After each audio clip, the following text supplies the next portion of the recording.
घर होय प्रसार। इस साइड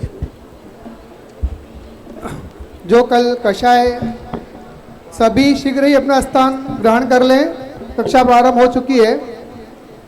जो कल कषाय पाठ की चर्चा अपन ने की थी, उसमें से कुछ प्रश्न आपके सामने हैं।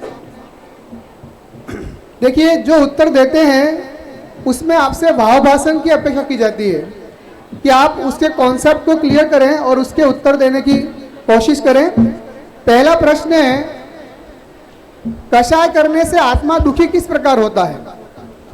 प्रश्न है, कषाय करने से आत्मा दुखी किस प्रकार होता है और किसका आत्मा दुखी होता है, करने वाला का या जिस पर कषाय की गई है उस पर? कषाय करने से आत्मा दुखी किस प्रकार होता है और दुखी कौन होता है? कषाय से आत्मा दुखी होता है क्योंकि कषाय राग द्वेष से होती हैं और वो राग द्वेष आत्मा को कसता है। कषाय से मैं दुखी होता हूँ क्योंकि मैं पर पदार्थों में इष्ट और अनिष्ट भाषित करता हूँ, इसलिए आत्मा दुखी होता है। भाव भाषण करते हुए बताना बच्चों को आपको कि कषाय करने वाला भी दुखी हो रहा है या नहीं हो रहा है, कि जिस पे कषाय की वही दुखी हो रहा है। कौन दुखी हो रहा है दोनों में? माता बहनों से।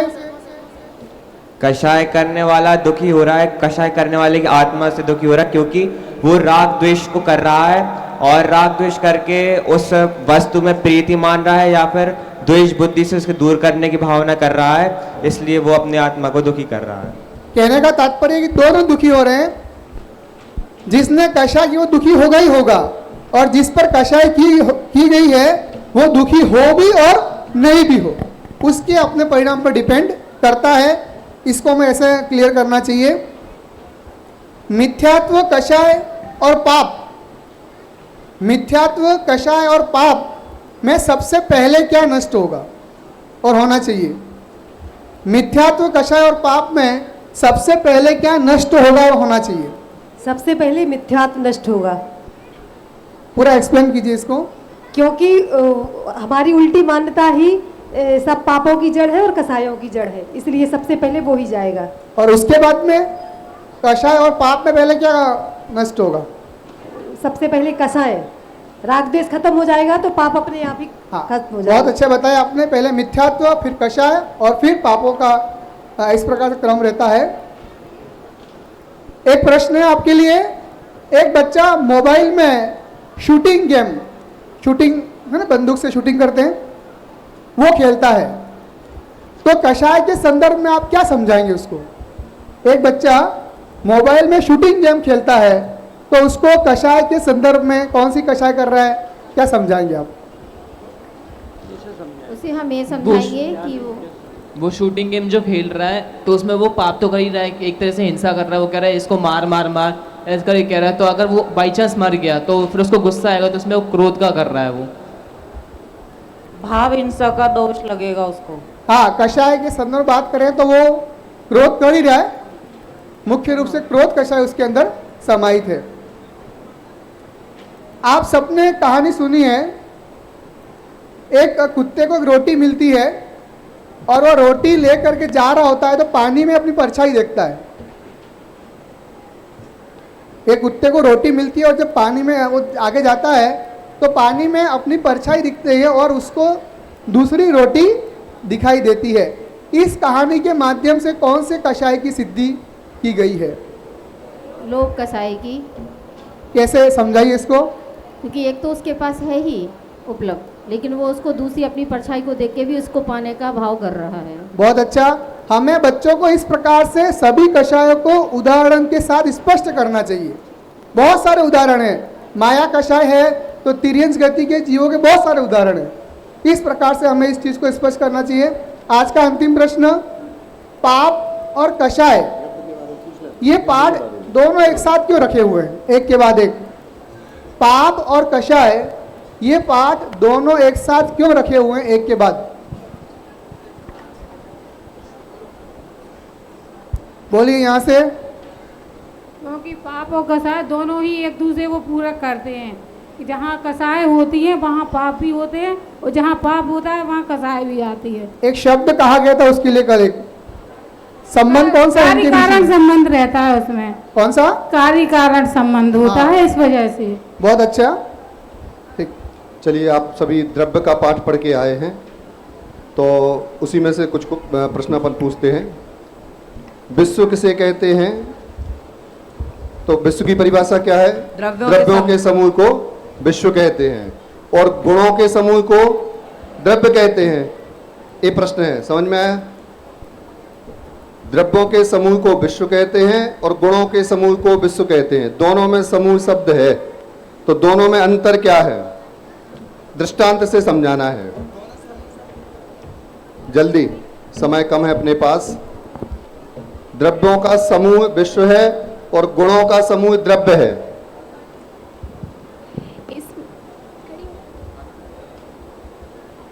छह द्रव्यों के समूह को विश्व कहते हैं और गुणों के समूह को द्रव्य कहते हैं। तो समूह और वर्ड दोनों में आया है, लेकिन सत्ता से तो समान है, लेकिन जो उसकी जो द्रव्य है उससे इस तरह से भेद है कि जैसे शिकंजी बनाई तो उसमें जो नींबू, शक्कर, खट्टापन, उसकी शीतलता सब कुछ मिक्स हो गया, उसको आप अलग अलग नहीं कर सकते हैं, ये द्रव्य के अंदर आएगा। और जो विश्व में जैसे खड़े हुए जो ड्राई फ्रूट्स रहते हैं उसको यदि आप अलग अलग करते हो तो जैसे छह द्रव्य के में जो है विश्व में जो छह द्रव्य हैं, तो जब हम उनको अलग अलग करते हैं तो वो अलग अलग दिखाई दे जाते हैं। उसी तरह जिस तरह से वो ड्राई फ्रूट्स हैं, तो जब उनको अलग अलग करेंगे ना तो अलग अलग दिख जाएंगे, उनका अस्तित्व है और वो उसमें एक में हो जाते हैं।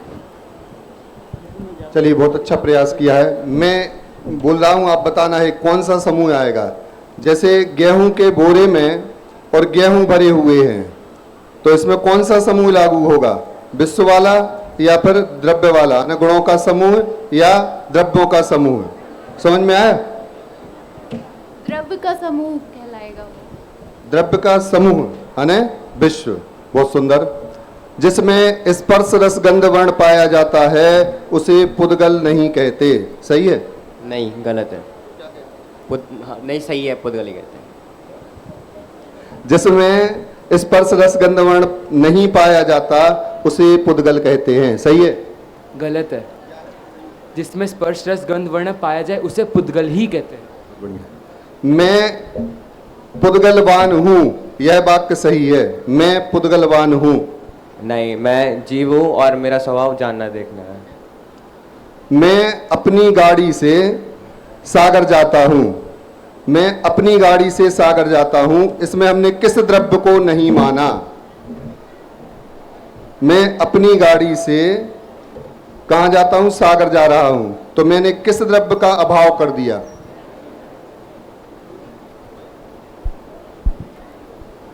जल्दी। धर्म द्रव्य का। धर्म द्रव्य। कैसे?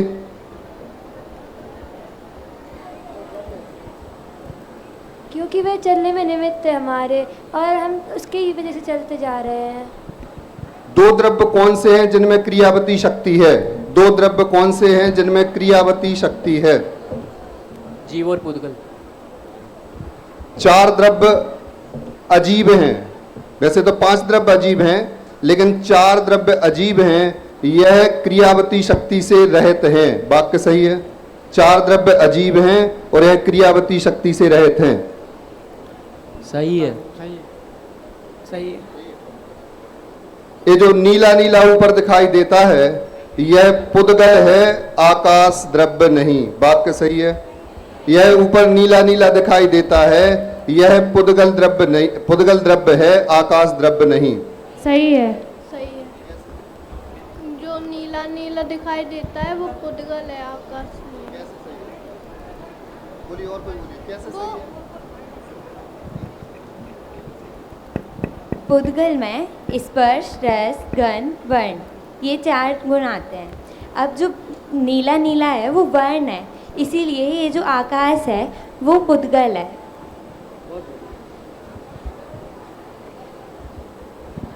मैं अपने घर में रहता हूँ। मैं अपने घर में रहता हूँ, ऐसी मेरी मान्यता है, तो मैंने किस द्रव्य को नहीं माना? आकाश। आकाश। बहुत सुंदर। काल द्रव्य की परिभाषा क्या है? काल द्रव्य किसे कहते हैं? जल्दी। काल द्रव्य किसे कहते हैं? समय को काल द्रव्य परिणमन। कहते हैं। गुणों के परिणमन नहीं। काल द्रव्य किसे कहते हैं? जो सब द्रव्यों के परिवर्तन में निमित्त हो। जो सभी द्रव्यों के परिणमन में निमित्त हो उसे काल द्रव्य कहते हैं। चलिए। ओम नमः सिद्धेभ्य। जय जिनेन्द्र। सबसे पहले एक परमिशन आपसे लेनी है कि आज की क्लास 15 मिनट लेट शुरू हुई। यदि हम अपनी क्लास 11:30 बजे ख़त्म करेंगे तो आपके साथ कोर्स के साथ अन्याय होता है। तो यदि आपकी परमिशन हो तो 5-10 मिनट 15 मिनट हम उसे आगे खींच लें। इसलिए परमिशन लेनी है क्योंकि उसके बाद में आपको भोजन करने जाना है, उसके बाद 2 बजे समय पर क्लास में आना है। तो इसकी आपकी परमिशन की बहुत आवश्यकता है। हाथ खड़ा करके परमिशन दीजिए।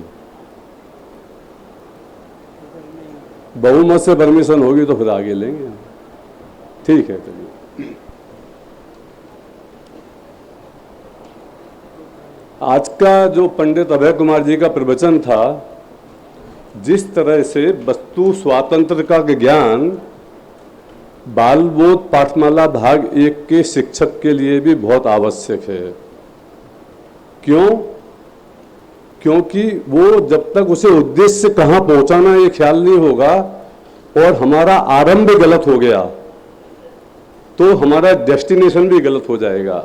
एग्जाम्पल, यहाँ से मुझे दिल्ली जाना है, दिल्ली ये दिशा है और मैं रवाना हुआ यहाँ पर, तो अभी फर्क कितना है इसमें? आधे इंच का फर्क है केवल गलती होने में। लेकिन जैसे जैसे मैं आगे बढ़ता जाऊंगा वैसे में मैं दिल्ली की जगह कलकत्ता की तरफ बढ़ता चला जा रहा हूं।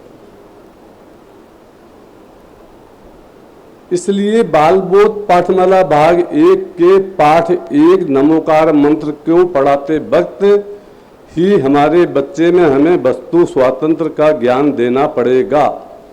उसी तरह से हम जो कथन करते हैं, जो भी पढ़ा रहे हैं, उसे पढ़ाने के लिए नए व्यवस्था का ज्ञान आपको बहुत आवश्यक है। और आज के इस प्रवचन में पंडित अभय कुमार जी ने बहुत अच्छी तरह से निश्चय, व्यवहार, उसकी युति, उसकी विद्रूपता, उसकी समस्याएं, उन सबका वर्णन बताया आपको। तो मेरा सबसे ये आग्रह है, क्योंकि हमारे कोर्स में वो नहीं है, इधर नए बीता विज्ञान प्रवेश का प्रशिक्षण में आता है, लेकिन यदि आपको उसका ज्ञान नहीं है तो फिर पढ़ाने में गलती कहीं ना कहीं होगी, जोड़ में गलती कहीं ना कहीं होगी। इसलिए इसको समझना आवश्यक है। और वो प्रवचन हमारे पास अभी उपलब्ध है। जिन लोगों ने नहीं सुना हो वो उसे ऑनलाइन जा कर के अपने जब भी समय मिले, अभी नहीं तो बाद में, प्रोग्राम के बाद, लेकिन ज़रूर सुने। बहुत अच्छा था। इसी तरह से एक बात अभी कल परसों ही कसाय के संदर्भ में हमने बात की तो अनंतानुबंधी का थोड़ा स्वरूप बताया था। उपदेश की भाषा ऐसी होती है कि हम कोई भी विचार करें, काम करें, तो हम अनंतानुबंधी नहीं करें उसमें। ऐसी भाषा उपदेश में आती है। वो उपदेश के हिसाब से नयों का ज्ञान जैसे होगा उसे गलत नहीं है उसके लिए। लेकिन समझने की बात यह है कि अनंतानुबंधी हम नहीं करें, ऐसा विचार करके हम नहीं करेंगे, ये संभव नहीं है। अनंतानुबंधी नहीं करें, उसके लिए वस्तु स्वरूप के सत्य स्वरूप का ज्ञान आपको होना आवश्यक है। यदि वो ज्ञान सच्चा है तो आपकी अनंतानुबंधी बंद अपने आप ही नहीं होगा। और ये विचार करने से केवल कि मैं नहीं करूं, तो वो तो परिणाम पर कंट्रोल करना ही हो गया, तो संभव नहीं है। उपदेश में ऐसा कहा जाता है, कहा जाएगा, लेकिन उसे गलत अर्थों में आप ना लें। ठीक है ना। अब अपन अपने विषय पर आते हैं, द्रव्य। आज का विषय क्या है? द्रव्य। मेरा हमारे सभी अध्यापकों से अनुरोध है कि उनको थोड़ा कष्ट ज़्यादा होगा, आज प्रश्न ज़्यादा होंगे, बहुत ज़्यादा। इसलिए हमारे 4 अध्यापक, एक इस साइड में, एक पीछे की तरफ, एक उस साइड में, एक इधर, 4 माइक लाइव लेकर के तैयार रहें। मतलब वो चलने चाहिए। ऐसा नहीं है कि उस वक्त में फिर नहीं चल रहा है, आवाज़ नहीं आ रही है, हम इंतजार कर रहे हैं, ऐसा नहीं होना चाहिए। आप लोग तैयार रहें एकदम, और सिलेक्शन नहीं करें किसको देना है, उसकी बजाय पकड़ाएं हाथ में। तो हम बहुत तेजी से 10, 20, 25% थोड़े ज़्यादा भी पूछ सकेंगे शायद कदाचित। ये बात भी हमको समझने की आवश्यकता है कि द्रव्य गुण पर्याय या द्रव्य का ज्ञान जैन का फंडामेंटल पहली ईंट है। ये जैन धर्म की पहली ईंट यदि गलत हो गई तो जैसे कहा जाता है कि एक घड़ा औंधा रखा गया तो बाकी उसके ऊपर सारे घड़े कैसे रखे जाएंगे, औंधे ही रखे जाएंगे। तो द्रव्य गुण पर्याय का ज्ञान यद्यपि बेसिक ज्ञान है, लेकिन इसकी बहुत ज्यादा स्पष्टता आपके दिमाग में होनी चाहिए। यदि इसका ज्ञान में कहीं न कुछ न कुछ गलती रही, कुछ भी संशय रहा, विभ्रम रहा, कोई भी समस्या रही, तो आगे के जितने भी कथन किए जा रहे हैं, किए जाएंगे, वो सारे के सारे गलत हो जाएंगे, गड़बड़ होंगे, कहीं ना कहीं पे कोई ना कोई प्रॉब्लम कारण होंगे। ठीक है ना। तो अब अपन अपना विषय शुरू करते हैं। इसके संदर्भ ग्रंथों में यदि आपको इसका विशेष अध्ययन करना हो, क्योंकि 1 घंटे में बहुत ज़्यादा विषय, पूरा विषय संपूर्ण नहीं लिया जा सकता, बहुत ऊपर की बातें बहुत सारी हैं, उन सबको हम नहीं ले सकते हैं। यहाँ जितनी बातें हम ले रहे हैं वो भी आपके कोर्स के जो पाठ पढ़ाना उससे शायद बाहर होंगी, लेकिन भारत पाकिस्तान की सीमा के आसपास में थोड़ा बहुत हम छेड़खानी कर सकते हैं, 2-5 किलोमीटर, लेकिन 200 किलोमीटर तक अंदर नहीं जाया जा सकता है। इसलिए ये ग्रंथ हैं बृहद द्रव्य संग्रह, तत्वार्थ सूत्र का अधिकार 2 और 5 और प्रवचन सार का खासकर अधिकार दूसरा वाला है। तो इनमें से आप और विशेष द्रव्य गुण पर्याय के बारे में, उसके स्वरूप के बारे में जानकारी कर सकते हैं, करना चाहिए। अपने घर जाएं तो विशेष स्वाध्याय के रूप में आप इसे करें। यदि अपने पास वो ग्रंथ ना हो तो यहाँ से बुक स्टॉल पर उपलब्ध होगा, तो आप ले लें। सबसे पहला, सबसे सामान्य, सबको आता है वो प्रश्न है, द्रव्य किसे कहते हैं? गुणों के समूह को द्रव्य कहते हैं। इसमें अपन समय नहीं दे रहे हैं, अब अगले प्रश्न से देंगे। गुणों के समूह से क्या मतलब है? जैसे एक बोरे में गेहूं, चावल, दाल आदि भरे हुए हैं, क्या ये मतलब है गुणों का समूह का? सही अर्थ ये है, ये बताएं। यहाँ से शुरू करिए, दूसरा, तीसरा, चौथा।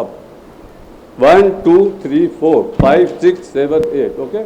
नहीं है, नहीं है, नहीं है। क्यों? मतलब उसका कारण क्या है? आगे आगे यहाँ लो। गुणों के समूह को द्रव्य कहते हैं, तो गुण जो है द्रव्य में इस प्रकार रहते हैं जैसे शक्कर में मिठास रहती है, इस प्रकार से गुण रहते हैं। तो अब इसमें क्या समस्या है? लेकिन बोरे में भी भरे हुए हैं ना। बोरे में भरे वो 6 द्रव्यों के समूह को विश्व कहते हैं, इस प्रकार पूरा विश्व भरा हुआ है, इसके अर्थ में लेते हैं। नहीं, उसका लॉजिक दीजिए। मतलब वो ठीक है, उत्तर सही है आपका, लेकिन लॉजिक दीजिए। मतलब उससे घटाइए, गेहूं, चावल, दाल हैं, तो उसमें क्या समस्या क्या आ रही है जिसके कारण से हम कह रहे हैं कि ये गलत, मतलब ये ठीक नहीं है। इससे बेटर उदाहरण अवेलेबल है। उदाहरण एक देश होता है, इसलिए ये उदाहरण भी दिया जाता है, तो गलत नहीं है।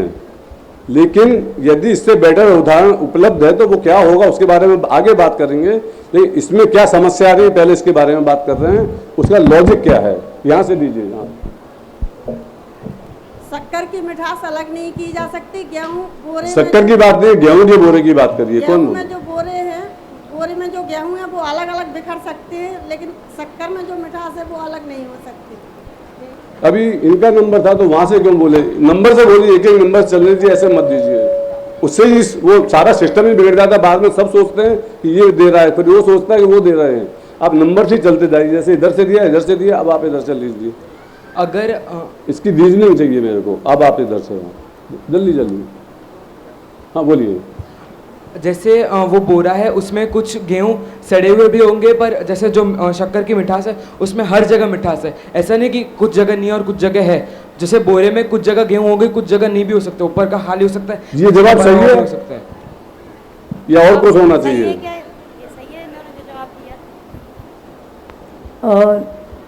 नहीं है, क्योंकि जो बोरे में गेहूं है वो बहुत सारे हैं, और जबकि जो गुणों के समूह को द्रव्य कहते हैं तो उसमें एक ही द्रव्य बहुत सारे गुणों के समूह को, इसमें बहुत सारे।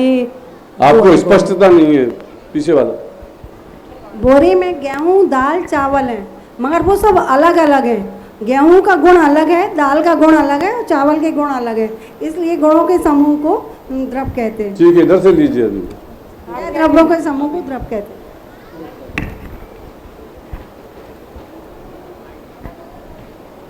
ठीक है, अब आगे बढ़ते हैं अपन। हाँ, सुन लीजिए कि द्रव्यों के समूह को विश्व कहते हैं, तो उसमें द्रव्य, विश्व में जो अनंत द्रव्य हैं उनमें परस्पर अत्यंता भाव है, और गुणों के समूह को द्रव्य कहते हैं। तो एक द्रव्य में अनंत गुण हैं परंतु उनमें अतत भाव है। तो गुण तो अलग अलग हैं और एक साथ रहते हैं, और वो कभी अलग नहीं होते, परंतु उनमें अन्य अन्य बना अतत भाव है। और द्रव्यों के समूह को गुण कहते हैं, उनमें अत्यंता भाव है। ये ध्यान रख लेना।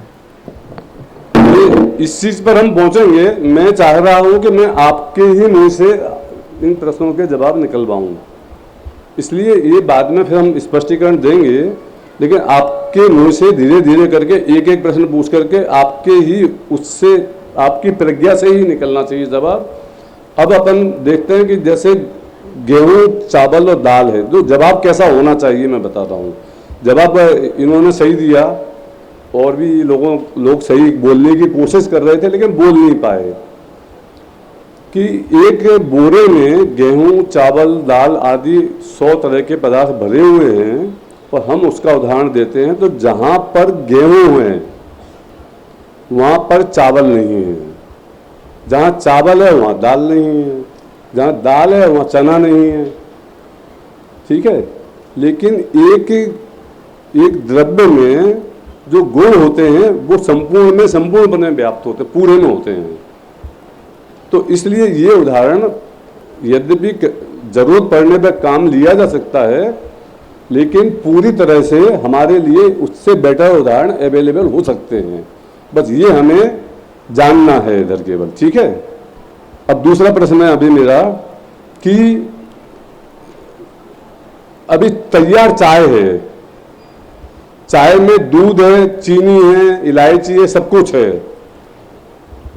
तो क्या वो उदाहरण एकदम अप्रोप्रिएट है या उससे भी कोई बेटर उदाहरण आ सकता है? तो ये एकदम अप्रोप्रिएट है कि नहीं, पहले ये बताना है हमको। केवल प्रश्न का जवाब दो, आगे पीछे का मत बोलो, क्योंकि आगे के पीछे आगे के स्टेप में आएंगे फिर, ठीक है।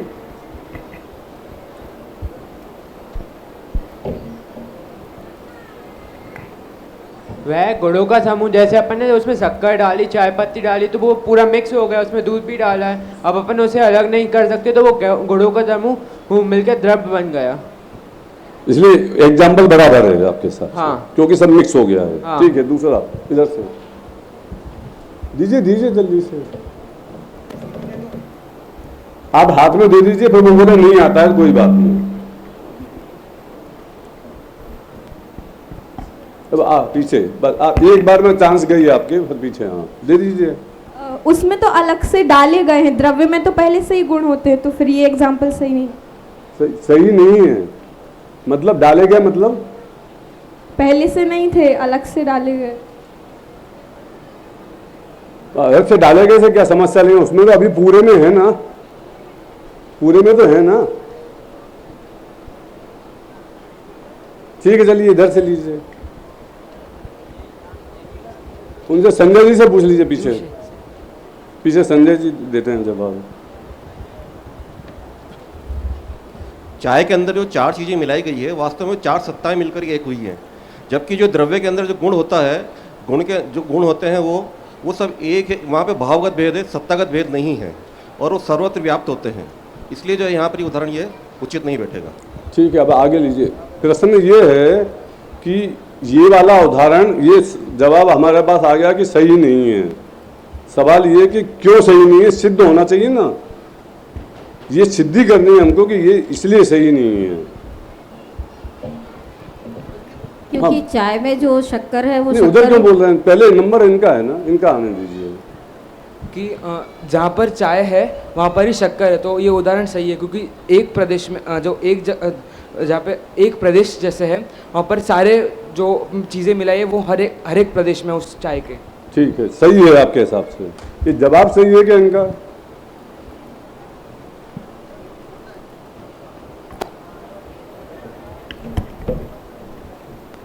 इनका जवाब गलत है, क्योंकि जो उसमें इंग्रेडिएंट्स डाले गए हैं सबका स्वाद अलग अलग आता है। जब शक्कर का स्वाद शक्कर है, दूध अलग से समझ में आता है, पानी भी डालते हैं जो डालते हैं, इसलिए गलत है। अब ये जवाब सही है कि ये इनका जवाब सही है? उधर से हाँ,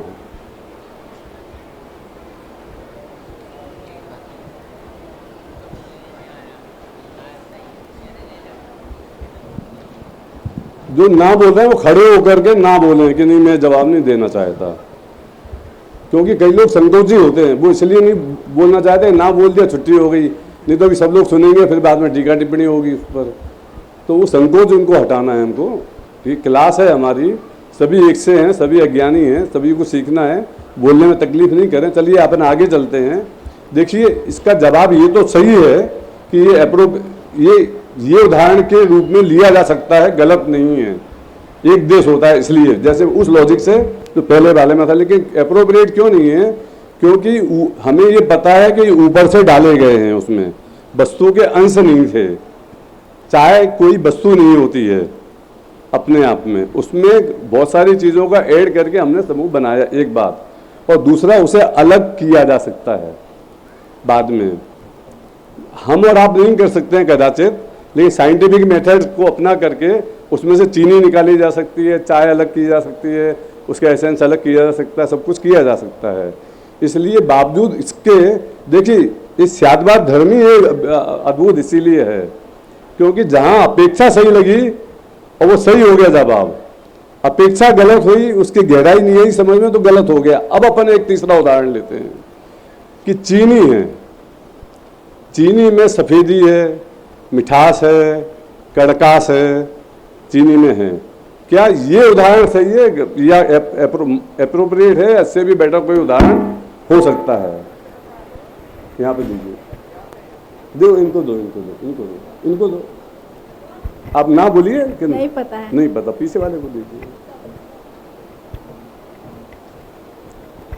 उदाहरण सही है, शक्कर में हर जगह मिठास होती है, हर जगह सफ़ेदी होती है, हर जगह सब कुछ वो शक्कर वाला होता है, तो उदाहरण प्रॉपर है एकदम।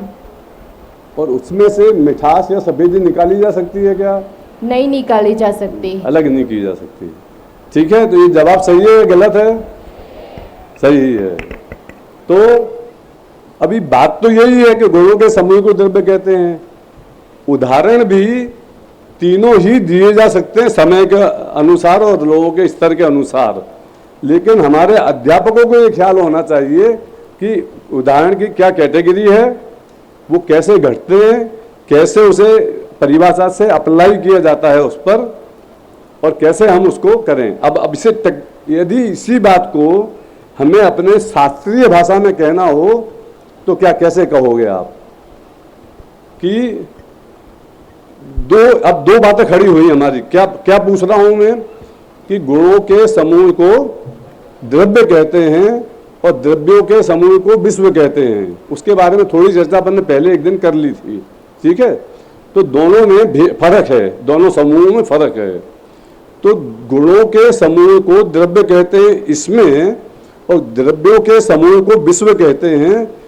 तो द्रव्य विश्व में और द्रव्य में क्या किस तरह का फर्क है साहित्यिक भाषा में, हमारे जिनवानी की भाषा में बोलें तो क्या, कैसे एक शब्द में कैसे व्यक्त कर सकते हैं आप?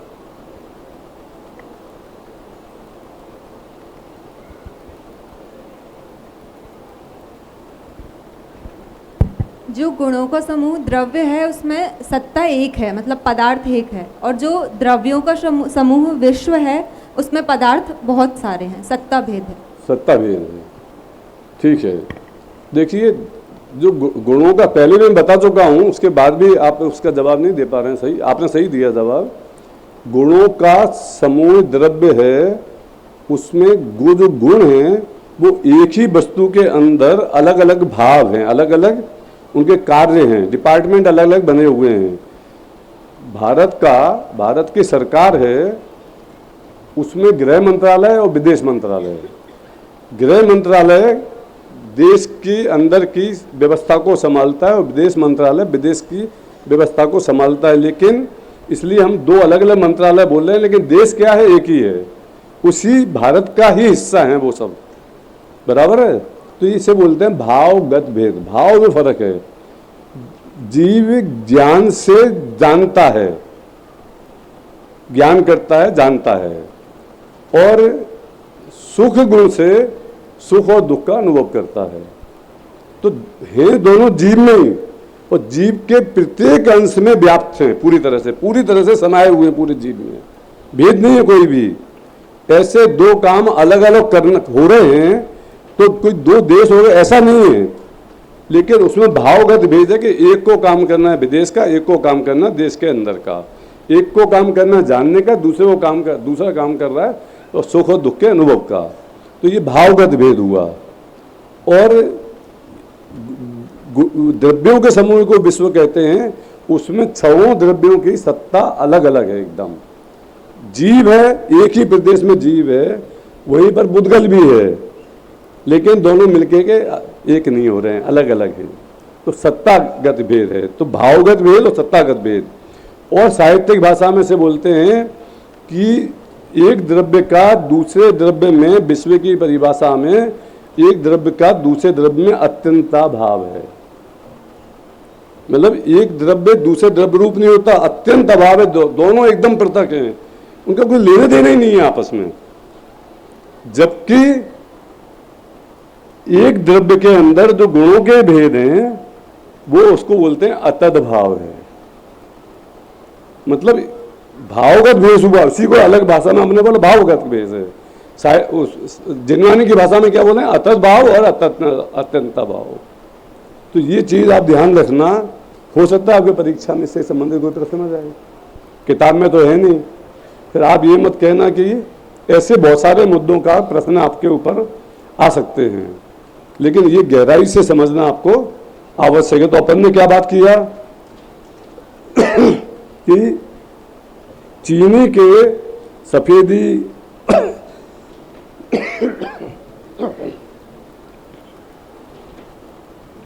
ठीक है, चीनी की जो में सफेदी है, उसकी मिठास है, जो कि उसके साथ हमेशा उसका स्वरूप में रहने वाली है।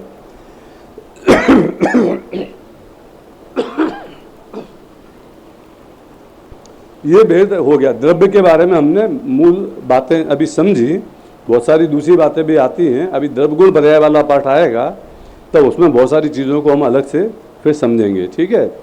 अभी अपन आते हैं कि द्रव्य कितने हैं, कितने प्रकार के होते हैं इस जगत में। टोटल द्रव्य कितने हैं, कितने द्रव्य हैं टोटल?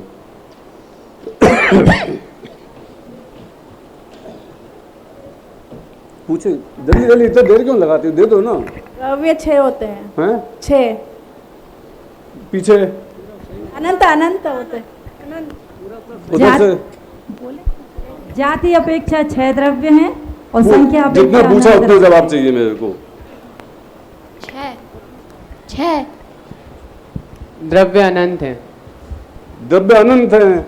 मैंने ये क्या पूछा कि जाति अपेक्षा कितने होते हैं? मैंने इस जगत में कितने द्रव्य हैं तो अनंत हैं। जाति अपेक्षा कितने हैं? 6। तो जब परीक्षा में ये प्रश्न आए कि जगत में कितने द्रव्य होते हैं तो क्या जवाब देंगे? अनंत। और जब ये प्रश्न आए कि द्रव्य कितने प्रकार के द्रव्य होते हैं इस विश्व में, तो 6 प्रकार के अनंत द्रव्य होते हैं, ठीक है। तो ये टेक्निकल जो जैनिज्म में है वो साइंस है, जैसा मैंने पहले दिन भी कहा था।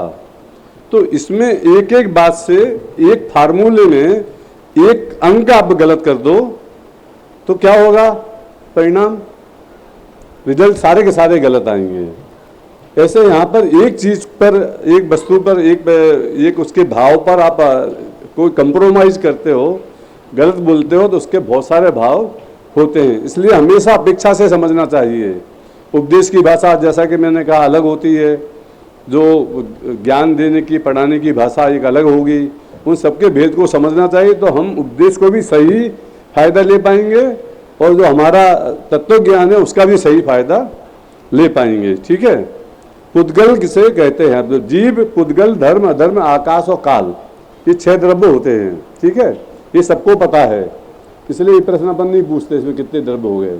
ठीक है, अब ये पुद्गल को समझते हैं। सबसे पहले पुद्गल किसे कहते हैं? जिसमें स्पर्श रस गंध वर्ण पाया जाए उसे पुद्गल कहते हैं। केवल स्पर्श रस गंध वर्ण पाया जाता है उसी को पुद्गल बोलते हैं, या कुछ भी और भी होता है उसमें? अनेक स्कंदों का पिंड भी पुद्गल द्रव कहलाता है। अनेक स्कंदों का पिंड भी पुद्गल द्रव कहलाता है। नहीं, प्रश्न ये है कि स्पर्श रस गंध वर्ण, क्या पुद्गल में केवल इतने यही होते हैं? हाँ, यही होते हैं और अनंत गुण होते हैं। ठीक है, अभी आगे इधर से।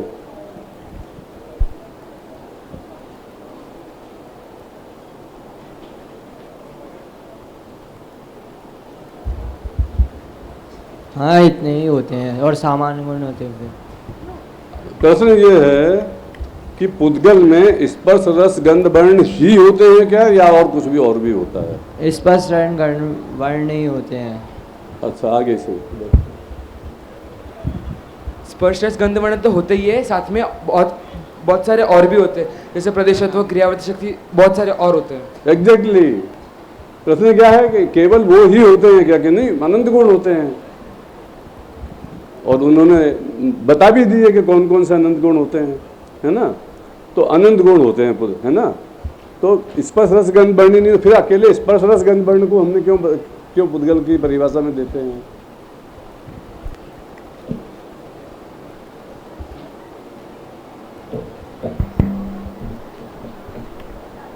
नहीं, प्रत्येक मतलब सामान्यता गुणों से हटाने के लिए इन विशेष गुणों को लिया जाता है, जिससे वो द्रव्य पृथक दिखे। मतलब बाकी के जो 5 द्रव्य हैं उनसे पृथकता दिखाने के लिए उसके जो विशेष गुण हैं उनको लिया जाता है। हाँ, तो स्पर्श रस गंध वर्ण को क्यों लिया? दूसरे और भी कोई विशेष गुण होंगे उसमें?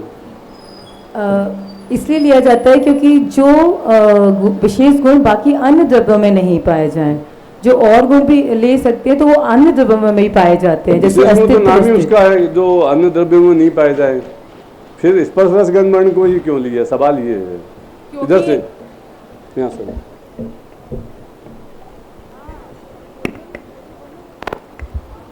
उससे पहचान होती है उन पुद्गल द्रव्य की। उससे पहचान होती है, ये पहचान के चिन्ह हैं, ये हमें इनसे हम परीक्षा कर सकते हैं।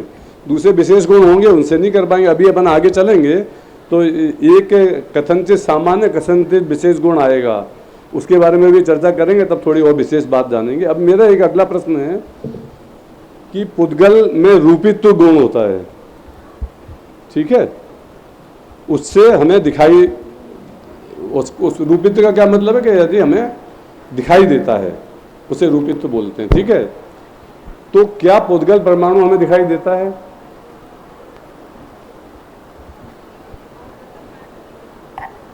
परमाणु नहीं दिखाई देता, वो स्कंद रूप से जो दिखाई देता स्कंद रूप, तो पुद्गल परमाणु नहीं दिखाई देता, मतलब पुद्गल परमाणु पुद्गल नहीं है, पुद्गल स्कंद ही पुद्गल है। क्या ये बात सच है? नहीं। तो हमें आंख से दिखाई नहीं दे रहा है।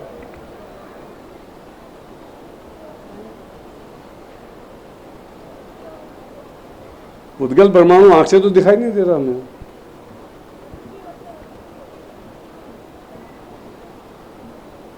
क्योंकि हमारा ज्ञान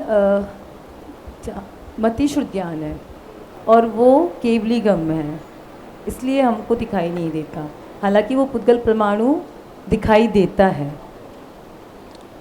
ये जवाब सही है? नहीं, जो रूपी हो वो दिखाई दे ये जरूरी नहीं है, क्योंकि जो कर्म कर्म परमाणु होते हैं वो भी हमें दिखाई नहीं देते, लेकिन वो भी पुद्गल हैं। कर्म जो होते हैं, जो कर्म हैं जो भी, वो परमाणु हैं या स्कंद हैं? स्कंद रूप होते हैं। पुद्गल दिखाई नहीं देता, स्कंद दिखाई देता है। वास्तव में परिभाषा ही नहीं है ये कि जो आंखों से दिखाई दे वो रूपित्व, रूपित्व की ये परिभाषा नहीं है। रूपित्व है कि उसमें रूपित्व गुण है, और वो जब हमें स्कंद के रूप में हो जाता है, आंख से दिखाई देता, आंख से तो बहुत सारे स्कंद भी दिखाई नहीं देते। जैसे कर्म अभी उदाहरण दिया, तो कर्म में भी कार्यमान बड़गना है, और कर्म भी तो स्कंद रूप में होते हैं, तो वो दिखाई देते हैं क्या हमें? आंख से दिखाई नहीं देते। यहाँ पे कुछ दिखाई दे रहा है क्या हमें? तो यहाँ कुछ भी, कोई भी स्कंद नहीं है क्या? ये परमाणु तो होंगे ही बहुत सारे, लेकिन स्कंद भी हैं बहुत सारे। हवा है, हवा क्या है? हमें आंख से दिखाई नहीं देती है, लेकिन हमें कभी कभी यहाँ पे महसूस होता है, लेकिन हमेशा महसूस भी नहीं होती है। और भी जितनी भी वेव तरंगे हैं, जितनी सारी बातें अपन ने पहले की थी, वो सारी चीज़ें हमें कहाँ दिखाई देती हैं, लेकिन वो पुद्गल में होती हैं। अच्छा, पुद्गल में एक क्रियावती शक्ति नामक शक्ति विशेषता होती है, वो पुद्गल में भी होती है और जीव में भी होती है। इसी कारण से हम वो क्रियाएं करते हैं, जाते आते कुछ भी होता है, एक स्थान से स्थानांतर होता है, सब कुछ होता है। पुद्गल में होता है, जीव में होता है। तो ये इसका जीव का और पुद्गल का सामान्य गुण में आएगा कि विशेष गुण में आएगा? अकेले पुद्गल में नहीं है, अकेले जीव में नहीं है, लेकिन सब द्रव्यों में भी नहीं है।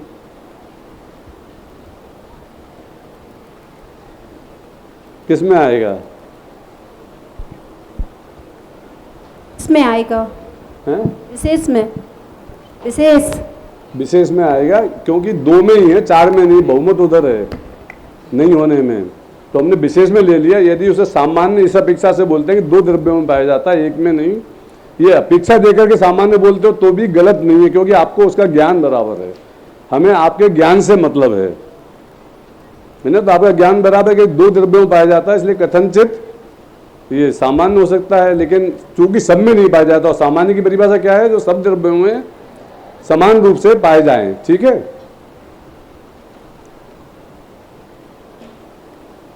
अच्छा, पुद्गल किन किन रूपों में हमें हमारे सामने आता है? पुद्गल द्रव्य के क्या कौन कौन से रूप होते हैं, क्या क्या भेद होते हैं? कहाँ गए हैं माइक वाले हमारे?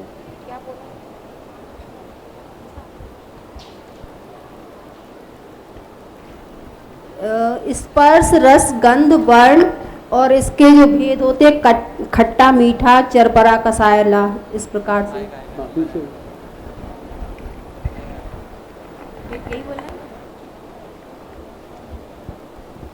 आपके पाठ में नहीं दिया गया है ये कि दो भेद होते हैं, अणु और स्कंद। ओके, तो स्कंद दो पुद्गल परमाणु मिलकर के यदि हमें कोई चीज़ दिखाई दे रही है, समझ लो, तो वो स्कंद होगा या परमाणु होगा? स्कंद। वो स्कंद है। और ये सूरज है, सूर्य जो है, चंद्रमा है, तारे हैं, ये क्या है?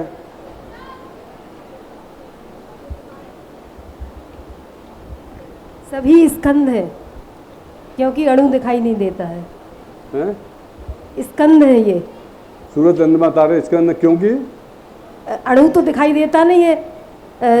दो अणु, दो जहाँ दो, वो तो ठीक है, लेकिन ये बहुत बड़े होते हैं, इतने बड़े होते हैं, ऐसे होते हैं। मतलब स्कंद जो है दो परमाणुओं का भी हो सकता है, दो से अधिक परमाणुओं का भी हो सकता है। बहुत बड़े बड़े भी हो सकते हैं। जो साइंस में ब्लैक होल बोलते हैं, इतना बड़ा, बहुत बड़ा है, वो भी पुद्गल स्कंद ही है। जो भी चीज़ें इस दुनिया में हमें दिखाई दे रही हैं, वो जितनी भी छोटी हैं, बड़ी हैं, वो पुद्गल स्कंद के रूप की अवस्थाएं हैं, और उनमें निरंतर कार्य होता रहता है। मतलब स्कंद का स्वरूप निरंतर बदलता रहता है। जो सूर्य है जैसे, तो सूर्य का में लगातार से ऊर्जा निकल रही है, गर्मी आ रही है हमको, जो भी हमको दिखाई दे रहा है उसका स्वरूप, लेकिन उसमें भी लगातार हर क्षण परिवर्तन हो रहा है। तो क्योंकि उस स्कंद जब कोई बना है तो हर पुद्गल परमाणु उसमें अलग अलग अपना अपना कार्य करता है, और उन सारे कार्यों का मिलकर के जो वो है इफेक्ट, वो हमें दिखाई देता है। जैसे एक आम है, आम कच्चा था, एकदम पूरा हरा था, फिर आम पकते पकते पकते पकते धीरे धीरे वो पीला होता जा रहा है। अब बीच की अवस्था में आधा आम पीला है, आधा हरा है। तो वो क्यों ऐसा हो रहा है? क्योंकि उसमें बहुत सारे पुद्गल स्कंद था, वो आम स्कंद रूप अवस्था, उसमें से बहुत सारे पुद्गल के परमाणु ने हरे के बाद हरे हरे रूप में ही परिणमित हुए, लेकिन बहुत सारे हरे से थोड़े थोड़े पीले पीलेपन के रूप में बदलते बदलते आ गए। अब इसकी और बारीकी में जाओ, आप गहराई में जाओगे तो वो पीलापन हमें दिखाई दे रहा है उसमें, और हरापन भी दिखाई दे रहा है। अब एक पुद्गल परमाणु पीलेपन के भेद करो आप, तो ये 100 पार्ट किए हमने पीलेपन के, तो 100% पीलापन, 99% पीलापन, 98% पीलापन, 97% पीलापन, तो उसकी जो अवस्था हुई, हमें बोलने में तो पीला और हरा आ रहा है केवल स्थूल रूप से, लेकिन होता क्या है कि ये अवस्थाएं भी अंदर अंदर में बदल रही हैं, जिसको आप काउंट नहीं कर सकते, लेकिन इन सबके मिला के जो सम्मिलित इफेक्ट है वो आधा पीला और आधा हरापन दिख रहा है हमको। दो तरह से हो सकता है ये काम, एक तो कुछ पुद्गल परमाणु पूरे हरे रह गए और कुछ पूरे पीले हो गए, लेकिन दोनों सब मिल गए तो हरापन आया, पीला हरापन आया। और ऐसा भी हो सकता है कि उस पुद्गल परमाणु का 50% पीलापन रह गया और उसमें 50% हरेपन को ग्रहण किया। वेरी कॉम्प्लिकेटेड स्वरूप वैसे तो देखा जाए तो। अब इतना गहरा स्वरूप यदि आप किसी साइंस के स्टूडेंट को पढ़ा रहे हो, 12वीं 13वीं BA बैचलर वाले स्टूडेंट को, तो आपको वो बताना पड़ेगा, क्योंकि उसके बगैर वो फिर उनको बहुत सारी शंकाएं खड़ी होंगी। लेकिन यदि आप 8 से 10 साल के बच्चे को पढ़ा रहे हो तो ये सब बातें करने की जरूरत नहीं है, लेकिन आपको बता तो होना चाहिए कि किस तरह से उसमें पर्यायें हो रही हैं और वो इंडिविजुअल हो रही हैं हर द्रव की। उसका एक पुद्गल परमाणु की पर्याय का दूसरी पुद्गल परमाणु की पर्याय से वहाँ पर कोई रिलेशन नहीं है, लेकिन हमारी नज़र में उन सबका मिलकर के जो इफेक्ट दिखाई दे रहा है वो उस वस्तु रूप में हमें दिखाई देता है। बोलिए, माइक लेके, माइक दीजिए। ये जो जय जिन भाई साहब, ये जो आम का हरा पर्याय मतलब परमाणु है, तो वो जाता है फिर येलो परमाणु आता है कि वही जो आम में परमाणु है हरे कलर का, वही पीले रूप परिणमित होता है? पर्याय तो जाती है, वो परमाणु आता है या जाता है? परमाणु रह भी सकता है और जा भी अलग सकता से है, भी आ सकता है। हाँ, पीला वाला। क्योंकि एक समझो कि 1 से लेके 10,000 तक नंबर दिया हमने, नाम दिया सारे पुद्गल परमाणुओं को, और वो 10,000 पुद्गल परमाणु मिलके आम बना। सपोज कर लीजिए, वो तो असंख्यात पुद्गल परमाणुओं का वो है क्योंकि बहुत सूक्ष्म होते हैं, है ना, लेकिन समझो 10,000 हैं। अब ये भी हो सकता है कि 10,000 में से 5,000 उस स्थान से ही निकल जाए। ये भी हो सकता है कि वो अपना स्थान परिवर्तन नहीं करें और वहीं के वहीं पर उनमें कन्वर्ट हो जाए पीले कलर में। हाँ, परिवर्तन हो जाए। तो वो दोनों ही तरह से सब कुछ हो सकता है, क्योंकि अनंत स्वतंत्रता हर द्रव्य में व्याप्त है। तो पुद्गल परमाणु में भी अनंत स्वतंत्रता है,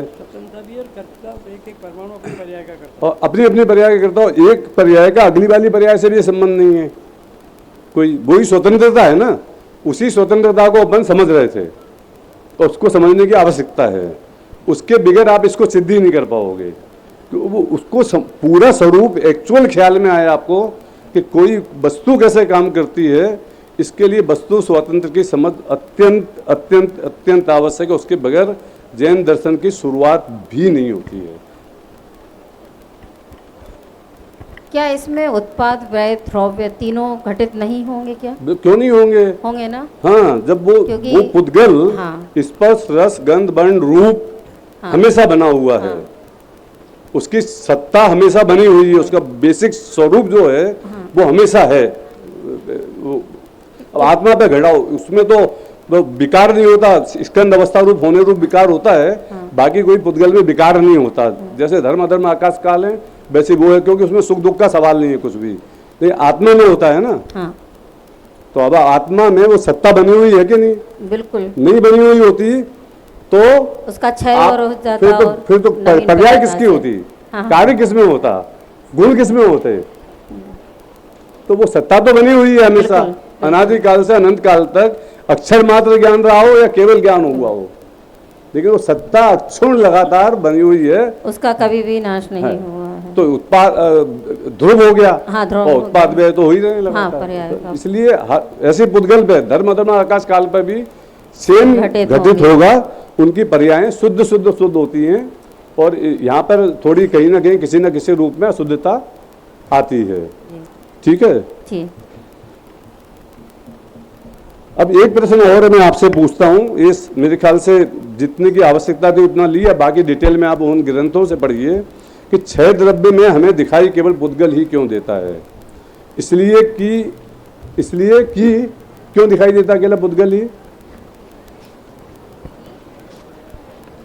मतलब अभी इसमें निमित्तता की अपेक्षा से है, मैं ये बात जानना चाहता हूँ कि हमें जो छह द्रव्यों में से जो पुद्गल इन इंद्रियों के 5 इंद्रियों मन के माध्यम से दिखाई देता है, ठीक है, तो पुद्गल ही क्यों दिखाई दे रहा है, बाकी और चीजें क्यों नहीं दिखाई दे रही? क्योंकि वो अरूप रूपी है, पुद्गल रूपी है, इसलिए वो हमें दिखाई देता है, बाकी सभी अमूर्तिक हैं इसलिए दिखाई। लेकिन वो रूपी है तो हमें क्यों दिखाई देता है? उसका कारण रूपी होना, क्योंकि जो पुद्गल है वो पुद्गल को ही दिखाई देता है, और जो हमारे नयन है या फिर हमारी जितनी भी इंद्रियां हैं वो सारी पुद्गल ही हैं, इसीलिए हमें पुद्गल वो हमें ज्ञान के कारण दिखाई देता है। क्योंकि वो जो पुद्गल है वो हम उसे इसलिए देख पाते हैं क्योंकि वो इंद्रिय ज्ञान से जान रहे हैं हम लोग, इसलिए वो हमारे ज्ञान में निमित्त होता है। बोलो। क्योंकि हम इंद्रिय ज्ञान से जान रहे हैं, इस वजह से हमें सिर्फ पुद्गल दिखाई देता है। और अगर हम अपने मतलब केवल ज्ञानी के ज्ञान में तो सारे द्रव्य दिखाई देते हैं। हम इंद्रिय ज्ञान से जानते हैं, इंद्रियों से जानते हैं कि आंख से जानते हैं कि हम ज्ञान के निमित्त से जानते हैं, इंद्रिय ज्ञान के निमित्त से जान रहे हैं इसलिए। तो इंद्रियां किसके जानने में निमित्त हैं? ज्ञान के हैं? ज्ञान के ज्ञान में जो निमित्त है, किसको जानने में निमित्त होती है? पुद्गल को केवल रूपी पदार्थों को जानने में निमित्त होती हैं, है ना। और रूपी पुद्गल जो कि रूपी होता है, इसलिए इंद्रियों को हम जानते हैं केवल पुद्गल से, ठीक है ना। एक शब्द एक वाक्य से बात का भाव का फर्क पड़ता है। देखो मैं एक बात बोलता हूँ, रोको मत जाने दो, रोको मत जाने दो। अब मैं इसको बोलता हूं रोको मत जाने दो इसमें, और मैं बोलता हूं रोको मत जाने दो, कितना बड़ा फर्क है? बाकी एक ही है, केवल कोमा लगाने से भाव का कितना बड़ा फर्क हो गया, एकदम उल्टा हो गया। रोको मत जाने दो, रोको मत जाने दो, फर्क क्या आया?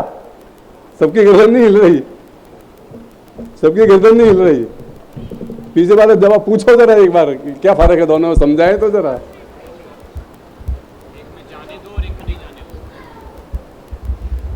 एक में जाने दो है और एक में नहीं जाने दो है, कॉमा के कारण से समझ में आता है अलग अलग। तो ये सबने देखो बी एक्सप्रेसिव, क्योंकि आप जब एक्सप्रेस करते हो तो हमारा उत्साह बढ़ता है कि नहीं सबको समझ में आ गया। आप नहीं करते हो, ऐसे रीने से बैठे रहते हो, ऐसे लगता है कि जैसे मुर्दों की सभा में ज्ञान दिया जा रहा है। तो इसलिए आप बिल्कुल लाइवली रहो, मस्त रहो, इसकी चिंता क्यों करते हो कि क्या समझेंगे लोग वाकवन।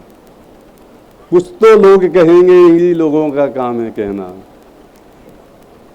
इसकी चिंता मत करो, हमें मिलेगा भी तब, और हमको भी तब समझ में आएगा कि वो कितना समझ में आ रहा है, नहीं आ रहा है, लोग बाग सुन रहे हैं, समझ रहे हैं, भावासन हो रहा है कि नहीं, उसकी जीवनोपयोगिता ख्याल में आ रही है कि नहीं, उसको हम डिफ्रेंशिएट करना सीख रहे हैं कि नहीं, ये तभी पता लगेगा ना, ऐसे कैसे पता लगेगा। अच्छा, अब अपन जीव पर आते हैं, ठीक है। पुद्गल के बाद जीव किसे कहते हैं?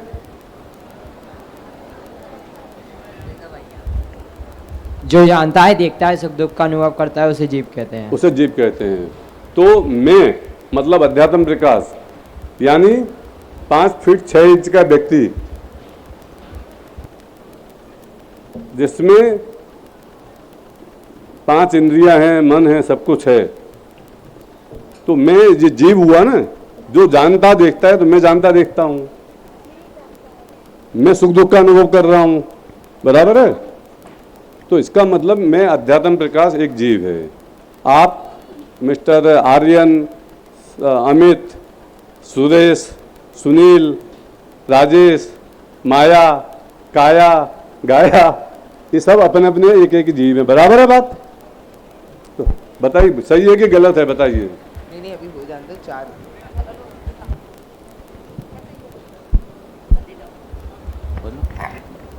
आपकी आत्मा जीव है और आपका शरीर अजीब है। मतलब मैं जीव नहीं हूँ? आप जीव नहीं हो, आपकी आत्मा जीव है। मतलब मैं जीव नहीं हूँ, मेरी आत्मा कुछ अलग होगी, वो जीव होगी। ये आत्मा मैं हूँ और ये शरीर, आत्मा जीव है, शरीर अजीब है। हाँ, तो अब मैं क्या हूँ? मैं आत्मा हूँ कि शरीर हूँ? जो आप दिख रहे हैं वो अजीब दिख रहे हैं, शरीर। आप जीव हैं। है? आप जीव हैं। मैं जीव हूँ। हाँ। मैं मतलब ये नहीं, आप दोनों मिला के। आपको जैसे उन्होंने जवाब दिया सही दिया था, अब आपको मेरी ही बात को पकड़ना चाहिए। यदि मैं काउंटर प्रश्न कर रहा हूँ तो मेरी आत्मा जीव है, मतलब आत्मा अलग है, तो आप बोलो, आपने ये बोला कि मान लो मैं ये जीव हूँ, मैं ये हूँ, तो आपने शरीर को मैं बताया, इसलिए मैंने ये कहा कि आत्मा, आपकी आत्मा जीव है। यदि आप ये कहते हैं कि जानने देखने वाला इसमें मैं जो हूँ वो मैं हूँ और ये शरीर है, ये जीव है अजीब, तो आपका जवाब ये होता है कि ये अजीब है। दोनों को मिला के जीव मतलब बोलते हैं ना। मेरा क्या कहना है, इसमें फर्क क्या है बातचीत में? जवाब आपका सही है, लेकिन फिर भी आप गलत क्यों हो रहे हो? क्योंकि आपने प्रश्न के शब्दों पर ध्यान नहीं दिया।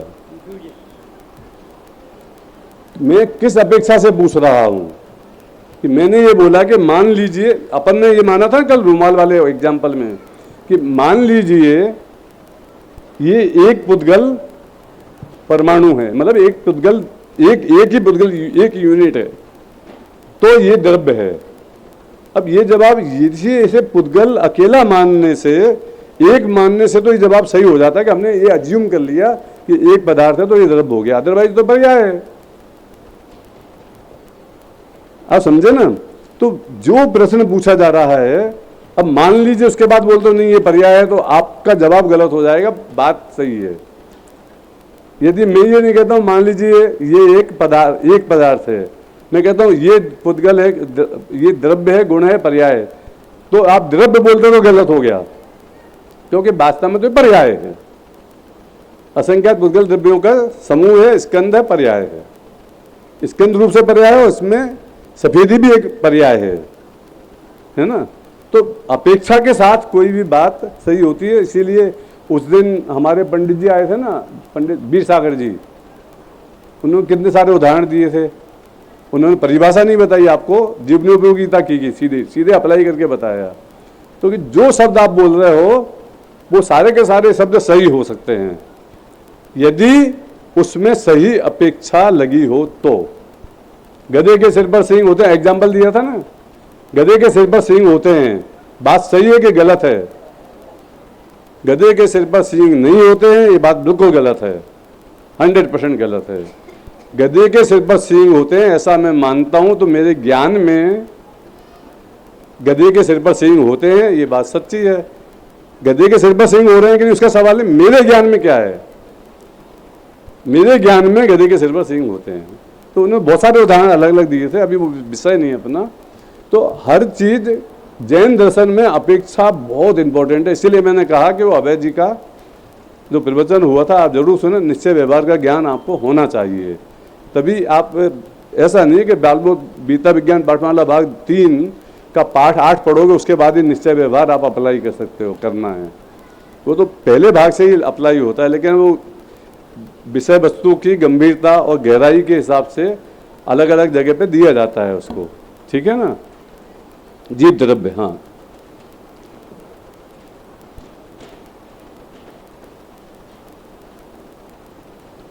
जीव द्रव्य के बारे में बहुत सारी बातें हमने जीव अजीब वाले पाठ से समझ ली थी उस वक्त। उस दिन मैंने आपको ये भी कहा था कि एक वो फिल्म है, एक चीज मिलेगी वंडरफुल, वो पढ़ लेना, उससे भी बहुत सारी चीज़ों का ख्याल आपको आ जाएगा। पूरी सुनना, देखना और उसमें जो अपने काम की चीज़ है उतना ले लेना। यहाँ से कोई रिकमेंड कर दी गई इसलिए मतलब आप बोलोगे उसमें ये गलत है, ये गलत है, बहुत सारी कुछ चीज़ें गलत भी हो सकती हैं जो हमारे सैद्धांतिक रूप से नहीं होती हैं, तो हमें उन सब से कोई मतलब नहीं है। अच्छा, अब मैं जीव हूं तो और मुझ में ज्ञान है, तो आप कैसे कह सकते हो कि मुझ में ज्ञान है?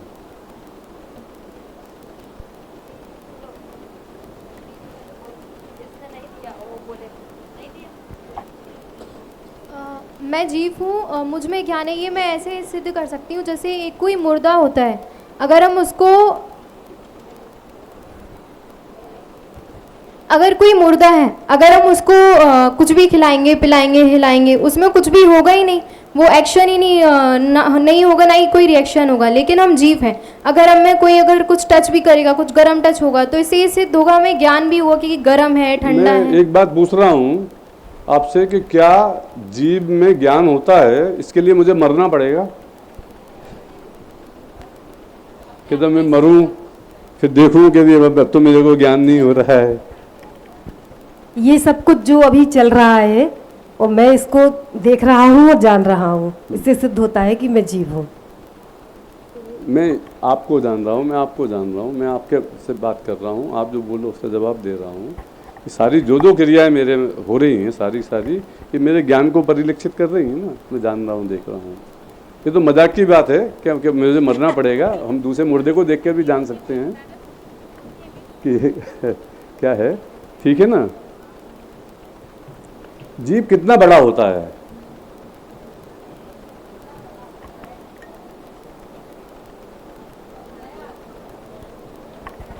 असंख्यात प्रदेशी। असंख्यात प्रदेशी मतलब ये असंख्यात प्रदेशी का मतलब पूरे लोकाकाश। हाँ, लेकिन जीव में संकोच विस्तार वाली जो शक्ति होती है उसके कारण अभी वो शरीर प्रमाण है, नहीं तो जो प्रदेश है वो फैल सकते हैं समुद्घात के टाइम। तो मैं पूरे लोकाकाश प्रमाण हूँ या और एक ऑल्पिन जितनी जगह में क्या कोई जीव हो सकता है जब असंख्यात प्रदेशी इतना बड़ा हो? चींटी है या कोई भी छोटा जीव है जो हमें दिखता नहीं है, तो वो सभी जीव है, उसकी सत्ता है, निगोद के जीव। ओके, उसको शरीर प्रमाण बोलो ना। हाँ, शरीर प्रमाण बोल दिया मैंने पहले। बोल दिया। इनकी बात से सहमत हैं आप सब लोग? बराबर है। एक ऑल्पिन जितनी जगह में कितने प्रदेश होंगे जीव के? और 3 लोग में भी असंख्यात, मतलब लोकाकाश में। तो क्या कभी कोई ऐसा क्षण होता है, कोई ऐसा कुछ ऐसा हो सकता है जिससे मैं पूरे जितना में लोकाकाश है उतना बड़ा हो जाऊंगा? ऐसा भी कभी हो सकता है क्या? कब होता है? इधर से केवल ही समुद्घात करने वाला जीव लोकाकाश के प्रमाण बराबर होता है। बराबर। देखिए, मैं बहुत ज़्यादा जोर हमेशा अध्यात्म पर देता हूँ कि हमें अध्यात्म पढ़ना चाहिए, हमें फोकस अध्यात्म पर करना चाहिए। तो कई लोग ये समझते हैं कि ये दूसरे उनके विरोधी हैं, लेकिन ऐसा नहीं है कि दूसरे किसी भी अनुयोग का, किसी भी जिनवानी के किसी भी अंश का कोई भी व्यक्ति विरोध कर सकता है। करता है तो फिर वो जैनी नहीं है। लेकिन वो भी एक अपेक्षा होती है कि हमारे पास इतना कम समय है, बहुत लिमिटेड टाइम है, तो हम किस चीज़ पे फोकस करें। लेकिन ये असंख्यात प्रदेशी है, 3 लोकाकाश में फैल सकता है, ये आपको अध्यात्म से तो पता ही नहीं लगेगा। दीपायन मुनि को कि शरीर में से पुतला निकलता है, ये अध्यात्म से तो पता नहीं लगेगा आपको, वो तो प्रथमान योग से ही पता लगा है। ये तो कर्णान योग से ही पता लगेगा। तो कोई भी अनुयोग बुरा नहीं है, कमजोर भी नहीं है, उसका महत्व भी कम नहीं है बिल्कुल, थोड़ा सा भी। लेकिन व्यक्ति की स्थिति, वर्तमान का काल, हमारा उसके साथ में साथ रहने का संयोग की संभावना, और हम उसे क्या देना चाहते हैं, कहाँ पहुंचाना चाहते हैं, वो विषय वस्तु, उसकी अपेक्षा से निर्णय किया जाता है कि हमको क्या देना है। हमारे अध्यापकों को ये ज्ञान नहीं दिया तो भी चलता है, क्योंकि इसमें पाठ में तो नहीं है, बहुत सारी चीजें नहीं है इसमें से।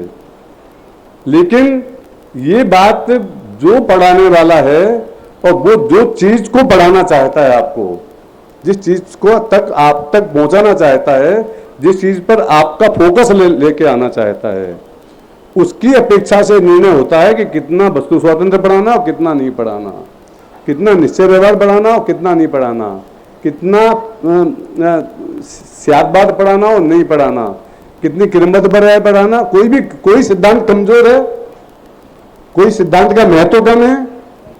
निमित्त उपादान नहीं समझोगे तो काम चल जाएगा, क्रमबद्ध पर्याय नहीं समझोगे तो काम चल जाएगा, सर्वज्ञता नहीं समझोगे तो काम चल जाएगा,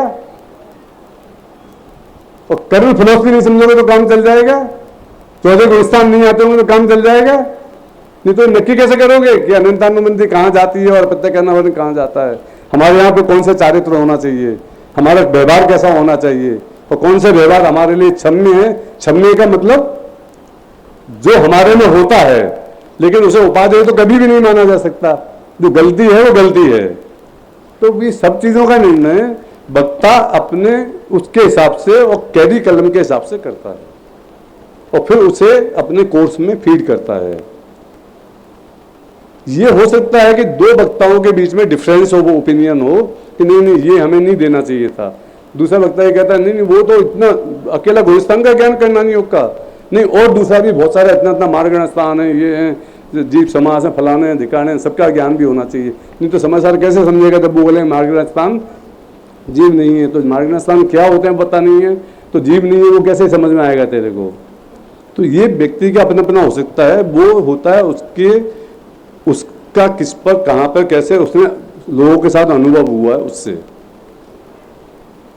तो उन सब चीज़ों को समझ करके किसी का पक्ष या विरोध हमें करना चाहिए किसी के साथ। और यदि हमें कोई शंका होती है तो उस व्यक्ति से जाके पूछो कि ऐसा आप ऐसा क्यों कर रहे हो, क्या इससे इतर ऐसा करोगे कुछ दूसरे तरह से तो ज़्यादा बेटर रहेगा।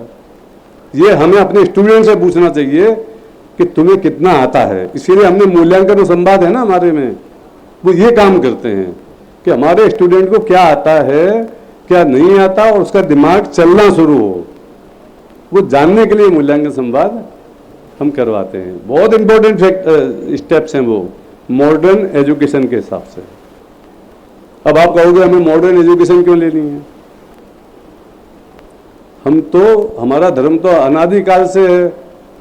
तीर्थंकर भगवान महावीर की वाणी को हम कहते हुए आए हैं, तो हमें मॉडर्न चीज़ लेनी ही नहीं बिल्कुल, वो तो बिल्कुल त्याज्य है।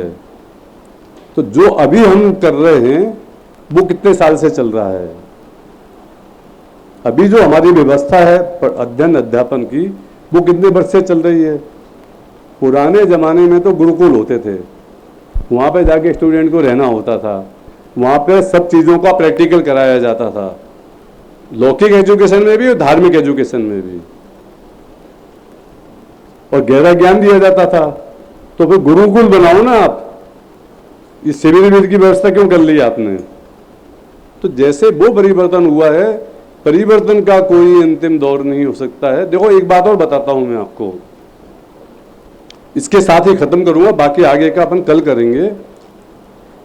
कि किसी भी चीज को कि लक्ष्य तक पहुंचने के लिए दो तत्व बहुत आवश्यक होते हैं। एक होता है कंटेंट, मूल माल, जो हमें आप तक उतरना है। हमको आप तक क्या उतारना है? मूल माल, अकर्तावाद, वस्तु स्वातंत्र, एक द्रव्य दूसरे द्रव्य का कुछ नहीं करता है, जीव क्या है, पुद्गल क्या है, बाकी अन्य द्रव्य क्या है, वो कैसे हमारी लाइफ में मूल कंटेंट है। ये क्रमबद्ध पर्याय, निमित्त उपादान, निश्चय व्यवहार, नए व्यवस्थाएं, बाकी सारी जो चीज़ें हमारे पढ़ाई जाती हैं वो मूल कंटेंट है। और उसके साथ में उसको पाने की टेक्नोलॉजी, वो भी उतनी ही बराबर से इम्पोर्टेंट है। यदि कंटेंट हमारे पास होगा, मूल माल होगा, लेकिन टेक्नोलॉजी नहीं होगी, तो आप अपने भक्तों तक नहीं पहुंचा सकते।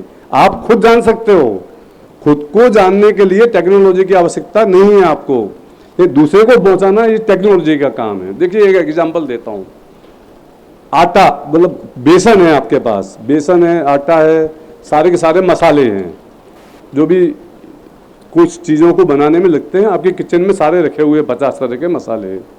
उसी बेसन से रोटी भी बनती है, मिसी रोटी, उसी बेसन से पपड़ी भी बनती है, उसी बेसन से पापड़ भी बनता है, उसी बेसन से खुरमी, खाजा, जो छोटे छोटे मोटी मोटी बनते हैं, वो मोटी रोटी, सब चीज़ें बन सकती, 50 चीज़ें बनती हैं, उसी बेसन से बनती हैं।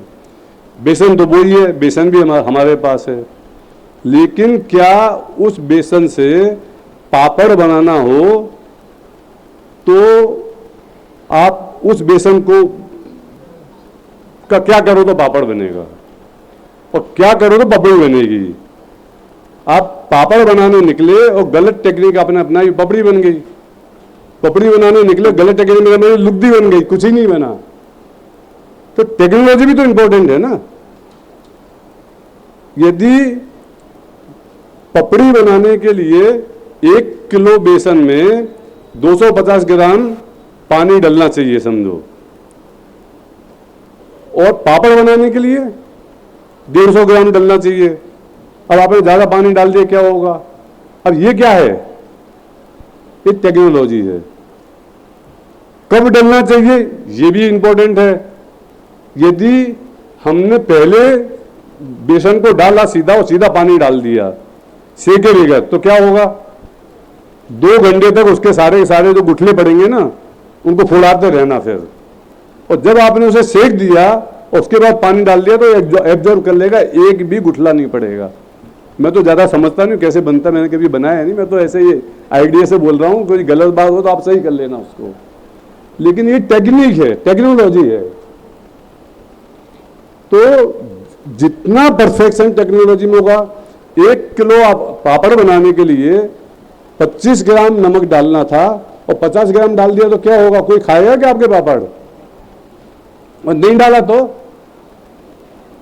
भी नहीं चलेगा। कब डालना है, कैसे डालना है, ये टेक्नोलॉजी है। इसलिए यदि आपका कंटेंट सॉलिड है लेकिन टेक्नोलॉजी गलत है तो भी काम नहीं होगा। यदि टेक्नोलॉजी सही है और कंटेंट गलत है तो भी काम नहीं होगा। टेक्नोलॉजी भी परफेक्ट होनी चाहिए और कंटेंट भी परफेक्ट होना चाहिए। दोनों का मिक्सिंग भी समय से होना चाहिए। इसलिए बोलते हैं कि 5 समवाय काल लब्धि आने पर ही भवितव्य अनुसार होता है।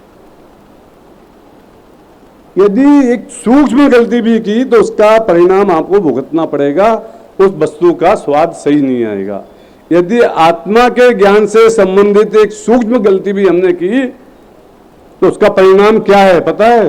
कितनी बड़ी सजा है? अनंत संसार।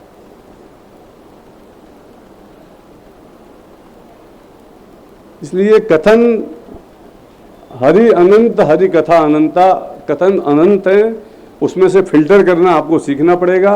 फिल्ट्रेशन की टेक्नोलॉजी सीखनी पड़ेगी, उसे सही जगह पर अप्लाई करना पड़ेगा। असली माल को फिल्टर कर दिया, असली माल को फिल्टर कर दिया और फोक को बचा कर रख लिया तो क्या कर लोगे? तो वो भी हमें सीखना पड़ेगा। जो पद्धति सिखाई जा रही है आपको, उसका बहुत महत्व है। ये पद्धति गलत है, भावासन ही नहीं हुआ तो जीवन में अप्लाई ही नहीं कर पाए अभी। तो पढ़ के सारा ज्ञान तो केवल किताबी ज्ञान है, दुनिया भर का ज्ञान है। ये तो मुनि व्रत धार अनंत बार गिरई बग उपजायो, कहां तक की शुद्धता कर ली होगी जो गिरई बग पर्यंत गया जो व्यक्ति जीव, उस शुद्धता के सामने आपने क्या कर लिया? हम उसके सुई के बराबर भी नहीं। हमारे भाव, परिणाम और प्रयत्न जो उस मुनि ने किया, दिव्यलिंगी मुनिराज ने, लेकिन संसार का संसार रहा, क्योंकि हमारा फिल्ट्रेशन जो है वो ठीक नहीं है, हमारी टेक्नोलॉजी सही नहीं है, हमारे ज्ञान को लेने का तरीका सही नहीं है, क्रम सही नहीं है, और उस क्रम को, उस तरीके को यहाँ पर हम मॉडिफाई करने का कोशिश कर रहे हैं। यदि गलत है तो इसे छोड़ देना। इसीलिए मैंने पहले दिन कहा था आपसे कि 18 दिन तक आप हम पर विश्वास करिए, 19वें दिन आप अपने पे विश्वास करना, हमको भूल जाना।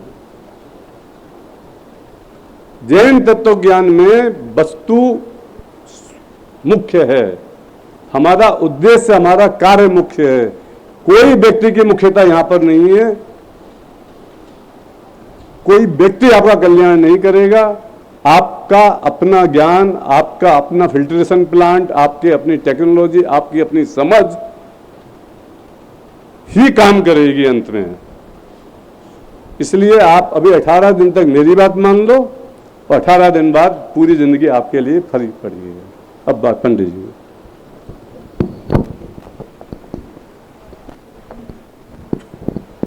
बस 2 मिनट आपके और लेंगे। अभी जो पाठ हमने द्रव्य के बारे में पढ़ा, तो उसमें 2-3 मुख्य बातें जो भी मुझे कहनी है। पहली बात तो द्रव्य के समूह को विश्व कहते हैं और गुणों के समूह को द्रव्य कहते हैं।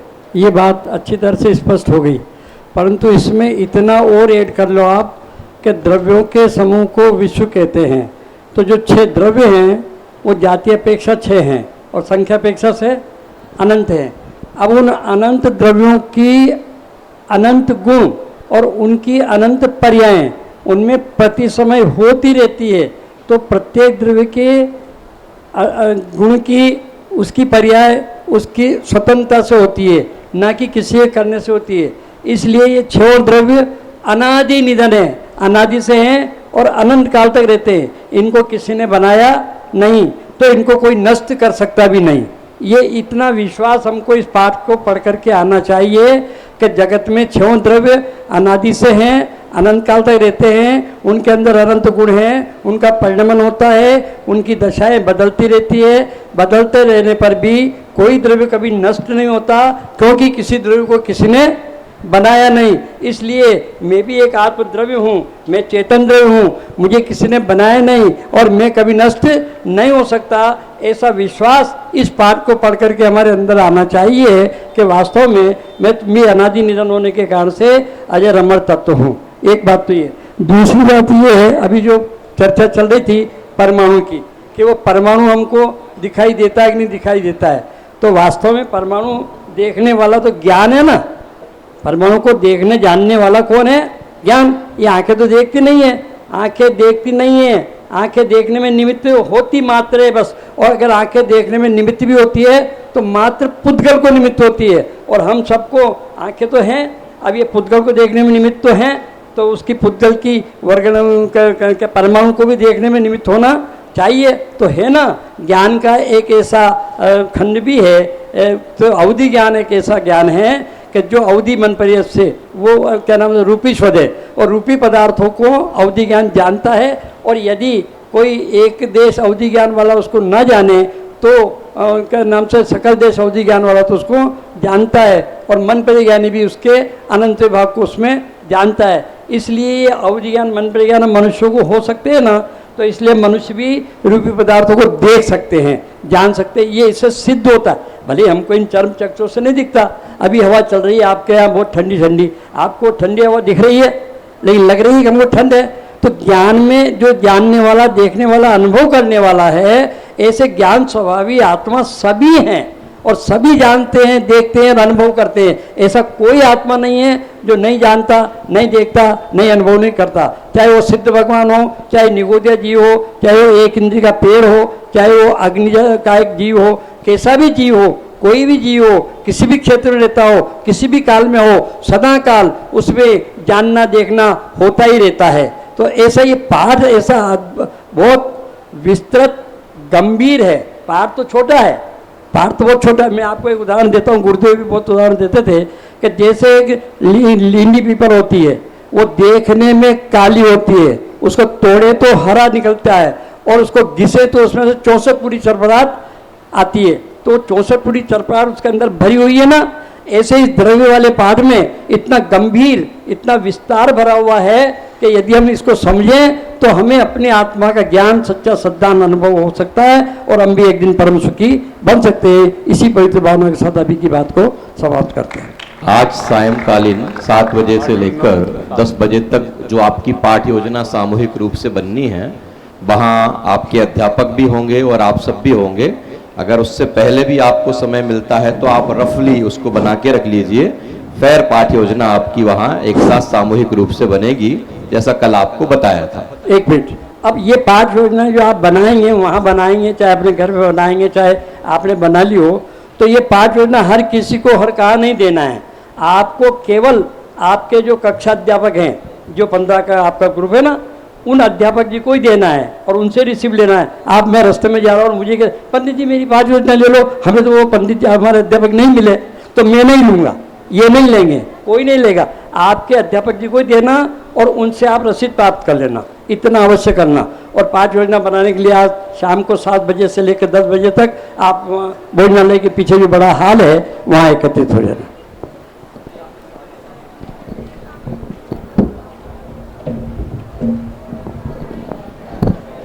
संसार के भीषण ताप से बचने का उपाय तो पांडाल के भीतर बताया ही जा रहा है, तथापि साथ ही इस भीषण गर्मी के दौरान यदि आपको स्वास्थ्य संबंधी कोई प्रतिकूलता है तो हमारे यहाँ चिकित्सा विभाग अपनी सेवाएं प्रदान कर रहा है।